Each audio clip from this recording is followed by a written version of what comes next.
I have what is called hypersensitivity pneumonitis, and there's many forms of it. In my case, I'm having immunological reactions to the goat proteins. And to the medical profession that's trying to keep me going, and friends and family, the solution is quite obvious. The separating me from the antigen, which is removing me from the goats, as opposed to removing the antigen from the farm, I haven't quite been able to wrap my brain around. Bringing the people behind our food to life.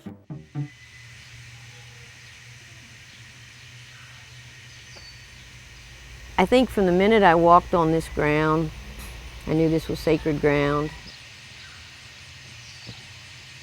People say to me all the time, how come you got into goats? And it seems a very strange thing to answer back, but it's like, I didn't get into goats, goats got into me. Come on, girls.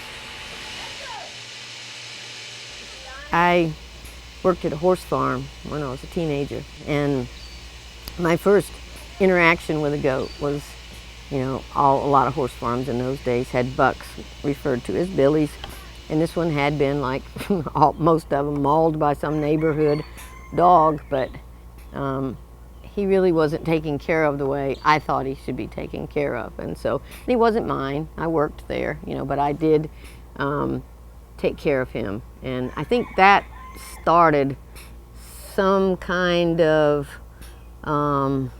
recognition of a cellular relationship that I had with goats. There was something already there, and then I got the opportunity to have one. This guy right here and this guy are twins. Yeah. They are inseparable. I really wanted the farm to be able to support itself.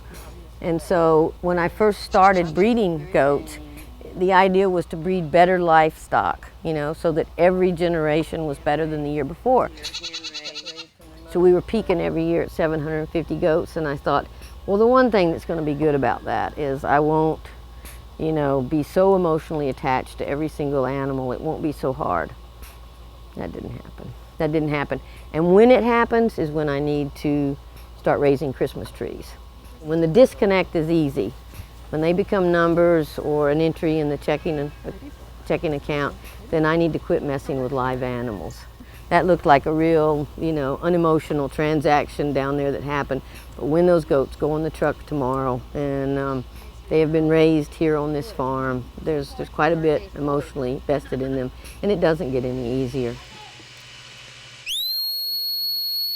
When you bring the mamas into milk and sell the babies, then you have the milk. And so again, going back to that waste not, want not, credibility thing, it's like, well, I've got this milk, and I want to legitimately share it with my neighbors and my community. So I started, went grade A. I made appointments and went to Wisconsin and Minnesota and learned what it was necessary to do to have a farmstead operation. And so that's when I got into the cheese production. People ask me, how did I come up with the recipes that I use? And I say, well, I am self-taught, which I wouldn't be allowed to be if I was making. It was stupid to try to make cheese in Anderson, South Carolina. From a business perspective, it was just absolutely stupid. I could have gotten to where I am now about 20 years quicker if I'd done it in Wisconsin or New York or Florida or California. But to do it in Anderson, South Carolina, this is Velveeta country, And so to try to convince people that this was a nice, wholesome product that they should be enjoying was difficult to begin with. So when I made a cheese and I liked it, I made it again. If I made a cheese and I didn't like it, I didn't make that baby no more. So, and that's plain and simple how most of the recipes were developed.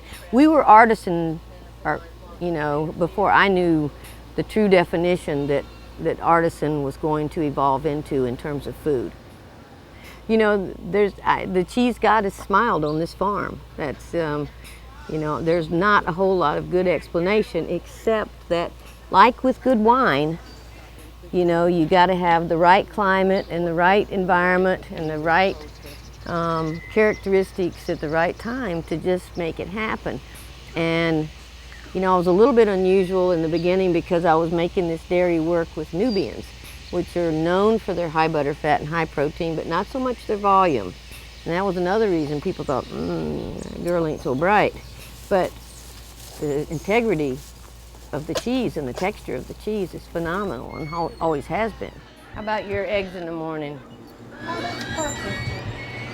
Am I looking at ways to compromise what I'm doing and what my physical self does on this farm? Yeah, I'm looking at ways to do that. Am I looking at Split Creek Farm not existing? No. That pretty much puts me in total non-compliance with, like I say, the people that are trying to take care of me. And that's hard. I paid my dues. I paid a lot of years of dues to see the goat industry where it is now. Goat cheese, the goat milk, you know, the farming industry and our connection to local food and sustainability. And I just want to ride that. I just want to ride that for a while. So that's what I'm going to try to do.